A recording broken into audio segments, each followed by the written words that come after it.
Hello बच्चों, आज की क्लास में हम 2 और 3 नंबर के क्वेश्चंस देखेंगे बहुपद चैप्टर से। चलिए फटाफट स्टार्ट करें। पहला क्वेश्चन है, यदि px की वैल्यू 2x की घात 3 ऋण 5x धन 4 हो तो p2 और p0 का मान ज्ञात कीजिए। कैसे सॉल्व करना है देखिए, ये आपके पास क्वेश्चन दिया हुआ है px इक्वल टू 2x की घात 3 ऋण 5x धन 4। पहले हम निकालते हैं p2 की वैल्यू, तो जहाँ x लिखा हुआ है वहाँ पर हमें 2 रखना है। इसमें देखिए जहाँ जहाँ इस बहुपद में आपको x दिखाई देगा कोष्टक लगाइए और 2 लिख दीजिए। 2 की घात 3 ऋण 5x दिखाई दे रहा है, 2 लिखेंगे धन 4। सॉल्व करते हैं, 2 की घात 3 यानी 8, 2 दूनी 4 दूनी 8, 8 दूनी 16 ऋण 5 दूनी 10 धन 4। वैल्यू देखिए कितना हुआ, 16 और 4 20, 20 में 10 चला गया 10, तो P2 की वैल्यू आ रहा है 10। सेकंड देखिए और क्या ज्ञात करना है आपको, P0 की वैल्यू। P0 यानी जहाँ जहाँ x है वहाँ आप 0 लगा लीजिए। 2x की घात 3 है, ब्रैकेट में 0 लिखेंगे ना, 0 की घात 3 ऋण 5x है, ब्रैकेट लगाइए धन 4। 0 की घात 3 यानी 0 हुआ, 2 से गुणा करेंगे 0 हो जाएगा, 5 शून्यम 0 धन 4। कितना आंसर आया, 4। ये इसका आंसर है। चलिए बिल्कुल ऐसे ही क्वेश्चन, px का मान अगर 2x की घात 3 ऋण x की घात 2 ऋण 4 है तो p2 और p0 का मान ज्ञात कीजिए। चलिए px पहले एक बार सवाल उतारेंगे, 2x की घात 3 ऋण x की घात 2 ऋण 4। पहले किसकी वैल्यू चाहिए, p2 की। जहाँ x है वहाँ 2 रख लीजिए। इस लाइन में इस बहुपद में जहाँ जहाँ आपको x दिखाई दे रहा है वहाँ 2 रखते जाइए। चलिए 2 की घात 3 कोष्टक यूज करना है, x मतलब 2 रखना है, घात 2 ऋण 4। 2 की घात 3 यानी 8 गुणा 2 16 ऋण 2 की घात 2 4 ऋण 4। कितना हो गया, 16 ऋण 4 12, 12 में 4 गया 8। ये इसका आंसर है। किसका आंसर, P2 का। सेकेंड इसमें निकालना है P0 की वैल्यू, तो जहाँ जहाँ x है इस बहुपद में वहाँ वहाँ 0 रख दीजिए। 0 की घात 3 ऋण x की घात 2 है तो 0 की घात 2 ऋण 4। 0 की घात 3 यानी 0 से 2 का गुणा करेंगे, ये तो 0 हो जाएगा, ऋण 0 ऋण 4। इसका आंसर मिल रहा है हमको ऋण 4। ये इसका सेकंड का आंसर। ठीक है, बिल्कुल समझते जाइए कैसे सॉल्व करना है। थर्ड क्वेश्चन है, px का मान 3x की घात 3 ऋण 4x की घात 2 धन 17 दिया है। आपको पहले निकालना है p ऋण 1 का मान, जहाँ x है वहाँ ऋण 1 रखना। चलिए 3x है, कोष्टक लगाइए, ऋण 1 की घात 3 ऋण 4 x दिखा ऋण 1, कोष्टक लगाएंगे घात 2 धन 17। थोड़ा सा हल करें, 3 ऋण की घात विषम संख्या है तो ऋण का ही चिन्ह देगा, और 1 की घात 3 यानी 1, तो ऋण 1 हो गया। ऋण 4 ऋण 1 की घात 2 है तो हमको धन देगा, तो धन 1 धन 17। 3 एकम 3 धन ऋण का गुणा ऋण धन ऋण और धन का गुणा ऋण, 4 एकम 4 धन 17। 3 और 4 ऋणात्मक हैं, जुड़ जाएंगे आपस में, ऋण 7 हुआ, ऋण 7 धन 17 यानी कि धन 10। ये आपका फर्स्ट आंसर। सेकंड P0 की वैल्यू चाहिए, तो जहाँ x है वहाँ इस लाइन पे आप सवाल में 0 रख दीजिए। 3 x की घात 3 मतलब 0 की घात 3 ऋण 4 x की घात 2 मतलब 0 की घात 2 धन 17। सॉल्व करें, 0 की घात यानी 0, 3 है, ये भी 0 बन गया, ये भी 0 बन गया। कितना मिला, 0 ऋण 0 धन 17, यानी हमको आंसर मिल जाता है 17। ओके, चलिए इस टाइप के क्वेश्चन सॉल्व करते हैं। शून्यकों का योगफल तथा गुणनफल ज्ञात कीजिए। तो बस इसके पहले हमने पढ़ा हुआ था बेटा कि शून्यकों का योगफल और गुणनफल ज्ञात करने के लिए आपको फॉर्मूला मालूम होना चाहिए। योगफल यानी अल्फा धन बीटा, अल्फा धन बीटा की वैल्यू होती है ऋण b बटे a और अल्फा गुणा बीटा गुणनफल, शून्यकों का गुणनफल का मान होता है c बटे a। फॉर्मूला याद रखेंगे। ठीक, चलिए बारी बारी से क्वेश्चन बनाए। फर्स्ट क्वेश्चन क्या दिया है, x की घात 2 धन 10x धन 24। सबसे पहले आप इसमें a, b और c की वैल्यू पहचानिए। a यानी x की घात 2 का गुणांक कितना मिले 1, b यानी x का गुणांक 10, c यानी जो अचर पद है 24। हमें क्या चाहिए, योगफल यानी अल्फा धन बीटा। फॉर्मूला ऋण b बटे a, मान रखिए ऋण b का मान 10, a का मान 1 यानी कि ऋण 10। सेकंड चाहिए गुणनफल यानी अल्फा गुणा बीटा, c बटे a, c का मान देखिए कितना है 24, a का मान है 1, तो कितना आया 24। ठीक, ये आपका फर्स्ट क्वेश्चन तैयार हो गया। सेकंड क्वेश्चन नोट करें। सेकंड क्वेश्चन आपको दिया है 2x की घात 2 ऋण 7x ऋण 9। चलिए पहचानिए इसमें a का मान 2, b का मान ऋण 7, c का मान ऋण 9। मूलों का योग या शून्यकों का योग कहेंगे। शून्यकों का योग अल्फा धन बीटा बराबर सूत्र है ऋण b बटे a, मान रखेंगे ऋण b का मान फिर से ऋण में आया है तो कोष्टक लगाएंगे, a का मान 2, ऋण और ऋण का गुणा धन 7 बटे 2। ठीक, अल्फा गुणा बीटा यानी शून्यकों का गुणन, फॉर्मूला है c बटे a, c का मान है ऋण 9, a का मान है 2, तो इसका आंसर ऋण 9 बटे 2। तो ये आपका मूल शून्यकों का योग और शून्यकों का गुणन। तो बाकी के ये 3 क्वेश्चन आप लोग नोट कर लेंगे, थर्ड, फोर्थ और फिफ्थ। बिल्कुल इसी तरीके से आप लोग इसको सॉल्व करेंगे। इंपॉर्टेंट क्वेश्चन है, सभी बच्चे इसकी प्रैक्टिस करेंगे।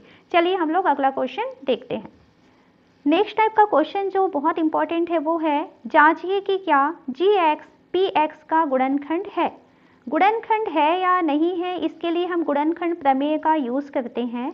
गुणनखंड प्रमेय में आप जो भाजक रहता है, जो gx है ना, gx की वैल्यू को आप रख दीजिए 0 के बराबर और यहाँ से पक्षांतर करके हम x की वैल्यू को ले आते हैं।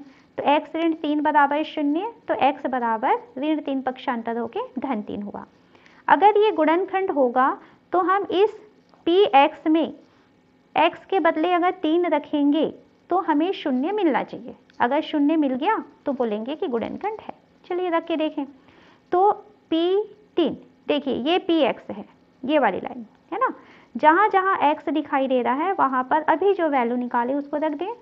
x की घात 3 यानी 3 की घात 3 ऋण 4, x की घात 2 यानी 3 की घात 2, कोष्टक यूज़ करेंगे, धन x यानी 3 धन 6, 3 की घात 3 यानी 3 तिया 9, 9 तिया 27, ऋण 3 की घात 2 यानी 9, 9 चौक 36, धन 3 धन 6।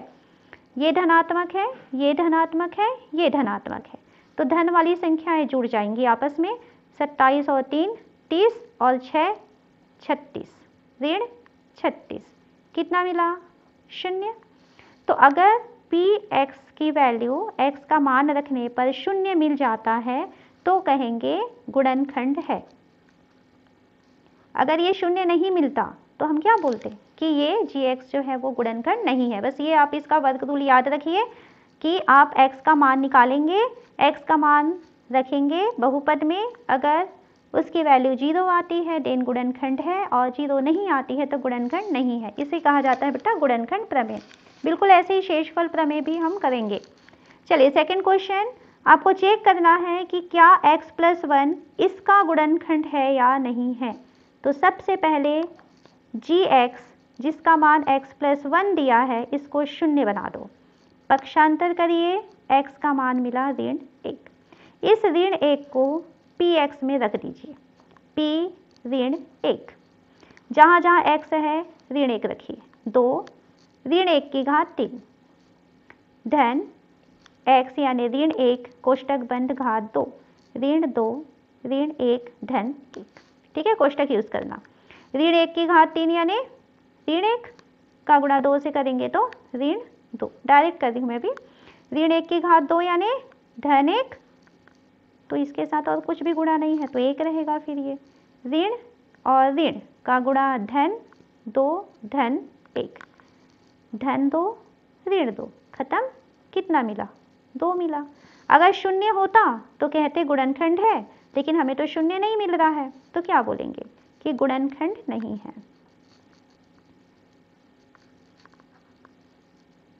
ओके, नेक्स्ट क्वेश्चन देखिए। gx की वैल्यू दिया हुआ है x ऋण 2, इसको शून्य के बराबर बनाएंगे तो हमें x का मान मिल जाएगा 2। px में x के बदले हम 2 रख देते हैं।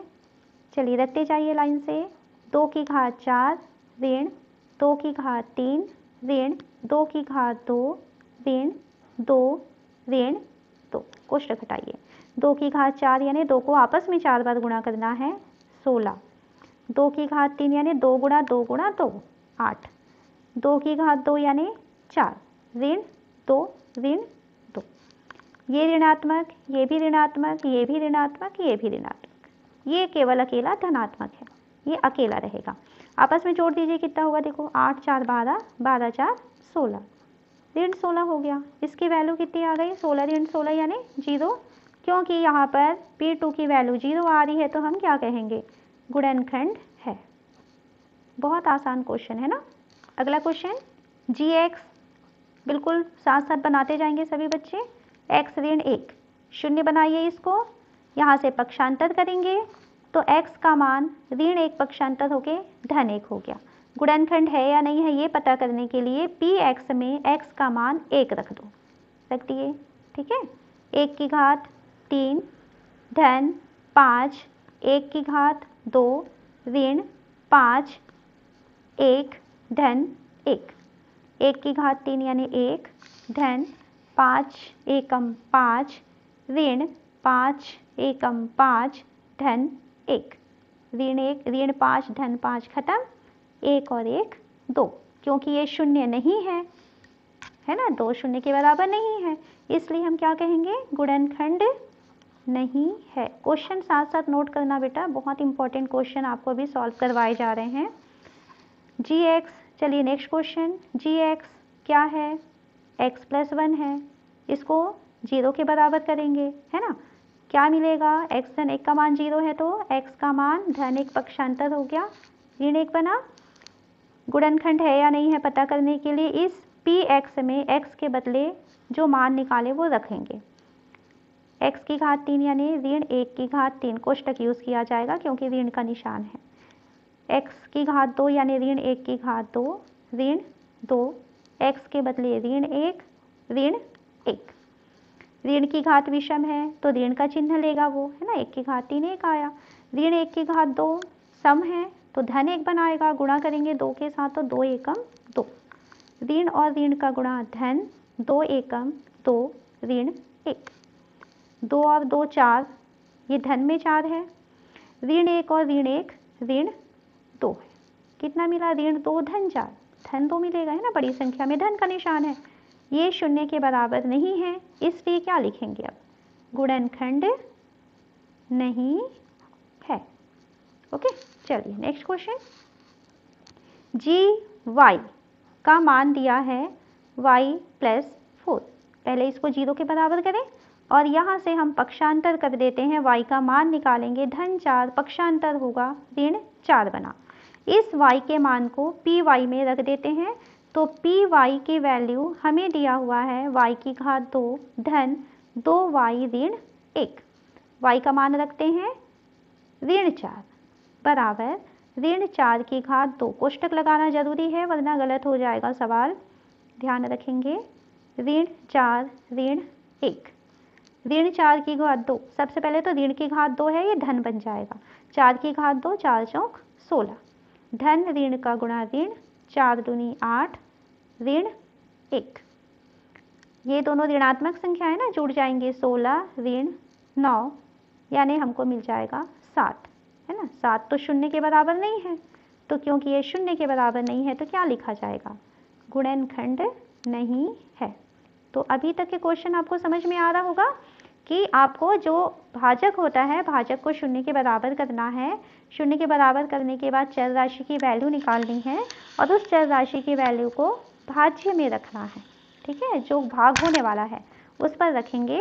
अगर उसकी वैल्यू 0 आ जाती है तो गुणनखंड है और 0 नहीं आती है तो गुणनखंड नहीं है। नेक्स्ट क्वेश्चन, जांचिए कि क्या x - 2 बहुपद px बराबर x की घात 3 ऋण 3x की घात 2 धन 4x ऋण 4 का एक गुणनखंड है। तो आप लोग करना इसको फिर, चलिए बता देती हूँ एक बार।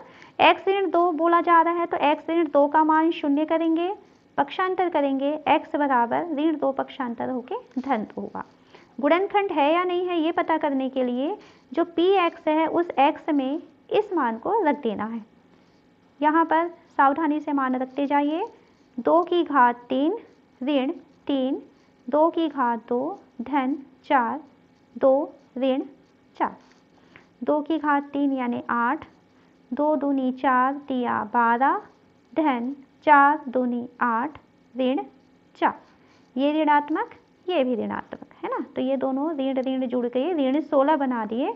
8 और 8 धनात्मक हैं तो ये धन 16 बना दिए। धन 16 ऋण 16 0, क्योंकि ये 0 के बराबर आ रहा है इसलिए हम क्या कहेंगे कि ये गुणनखंड है।